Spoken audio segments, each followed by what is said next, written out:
Hi everyone, welcome to finding flavours. Finding ఫ్లేవర్స్లో మనం ఈరోజు శనగపప్పు బూరెలు, తెలంగాణ భాషలో చెప్పాలంటే పునుకులు తయారీ విధానం చూద్దాం. ఒక టీ గ్లాసు నిండుగా శనగపప్పు తీసుకొని 2-3 సార్లు కడిగి పప్పులో నీళ్లు పోసి గంట పాటు నానబెట్టాను. ఈ నానబెట్టిన పప్పుని వడగట్టేసి కుక్కర్లోకి తీసుకుంటున్నాను. ఒక గ్లాస్ పప్పుకి 3 గ్లాసుల నీళ్లు పోసి కుక్కర్ మూత పెట్టి స్టవ్ పైన పెట్టి 4 విజిల్స్ రానివ్వాలి. 4 విజిల్స్ వచ్చి ప్రెషర్ వెళ్ళిపోయాక ఈ పప్పుని వడగట్టుకుందాం. వడగట్టుకున్న తర్వాత చల్లారనివ్వాలి. చల్లారిన తర్వాత మిక్సీ జార్లో వేసుకొని ఈ విధంగా గ్రైండ్ చేయాలి. మెత్తగా గ్రైండ్ చేసిన తర్వాత పప్పు ఏ గ్లాస్తో అయితే తీసుకున్నామో అదే గ్లాస్తో సన్నగా తరిగిన బెల్లంని గ్లాస్ నిండుగా వేసుకుందాం. ఈ కొలతకి చేస్తే ఎక్కువ తీయగా ఉండదు, చప్పగాను ఉండదు. మీరు ఎక్కువ తీపి తినే వాళ్ళు అయితే మరొక 2 చెంచాలు వేసుకోవచ్చు. బెల్లం వేసి ఇట్లా మెత్తగా గ్రైండ్ చేసి తీసుకోవాలి. ఎక్కువ మొత్తంలో చేసినట్లయితే బెల్లంని పాకం పట్టి ప్రిపేర్ చేసుకోవాలి. నేను కొంచెమే చేస్తున్నాను కాబట్టి ఇలా పప్పుతోనే బెల్లం గ్రైండ్ చేశాను.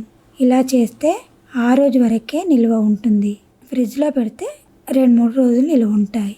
పాకం పట్టి చేస్తే మాత్రం బయట అయినా సరే 2-3 రోజులు నిల్వ ఉంటాయి. ఇట్లా మెత్తగా గ్రైండ్ చేశాక ఒక బౌల్లోకి తీసుకుంటున్నాను. ఇప్పుడు ఇందులో 1 చెంచా యాలకుల పొడి వేసి బాగా కలిపి తర్వాత నిమ్మకాయ సైజులో పూర్ణాన్ని తీసుకొని ఇట్లా రౌండ్గా చేసి పెట్టుకోవాలి. అన్నీ ఇదే విధంగా చేసుకున్న తర్వాత నేను తీసుకున్న టీ గ్లాస్ పప్పుకి 11 పూర్ణాలు వచ్చాయి. ఇప్పుడు తోపు పిండి విషయానికి వద్దాం.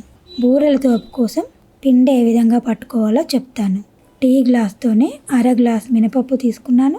1 గ్లాసు బియ్యం తీసుకున్నాను. తర్వాత 4-5 గంటలు నానబెట్టి గ్రైండ్ చేసిన తర్వాత 2-3 గంటల తర్వాత ఈ పిండి ఈ విధంగా ఉంది. ఇప్పుడు ఈ పిండిలో కొంచెం ఉప్పు వేసి కలిపి మనం చేసుకున్న పూర్ణ ముద్దలు ఉన్నాయి కదా, ఆ పూర్ణ ముద్దల్ని వేసి బాగా కోట్ అయ్యేలాగా మంచిగా ముంచి పూర్ణానికి గ్యాప్ లేకుండా పిండిని పట్టించి ఇట్లా ఫోర్క్తో కానీ చేత్తో కానీ తీసుకొని కాగుతున్న ఆయిల్లో వేసి డీప్ ఫ్రై చేసుకోవాలి. వేసిన వెంటనే కదపకుండా ఒక సైడ్ వేగాక మరొక సైడ్ తిప్పి ఇట్లా బంగారు రంగు వచ్చే వరకు వేయించి తీసుకోవడమే. అంతే, పూర్ణం బూరెలు లేదా పూర్ణం పునుకులు రెడీ. తోపు పిండి మిగిలింది అయినా ఏం పర్వాలేదు, తర్వాత రోజు దోశలకు యూజ్ చేసుకోవచ్చు. చూడండి బూరెలు ఎంత బాగా వచ్చాయో కదా. పైన క్రిస్పీగా, లోపల సాఫ్ట్గా, స్వీట్గా చాలా బాగా వచ్చాయి.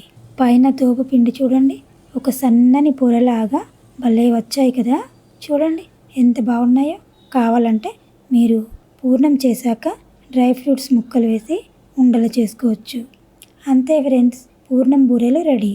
తెలంగాణ భాషలో చెప్పాలంటే పునుకులు రెడీ. ఈ వీడియో కనుక మీకు నచ్చినట్లయితే ఖచ్చితంగా ఒక లైక్ ఇవ్వండి ఫ్రెండ్స్. మీరు లైక్ ఇవ్వడం వల్ల ఎవరైనా కొత్తగా నేర్చుకునే వాళ్ళకు కూడా చేరువవుతుంది. కాబట్టి ఖచ్చితంగా ఒక లైక్ ఇవ్వండి ఫ్రెండ్స్. మీరు ఇంకా మన ఛానల్ని సబ్స్క్రైబ్ చేయకపోతే ఇప్పుడే సబ్స్క్రైబ్ చేయండి. Thank you for watching.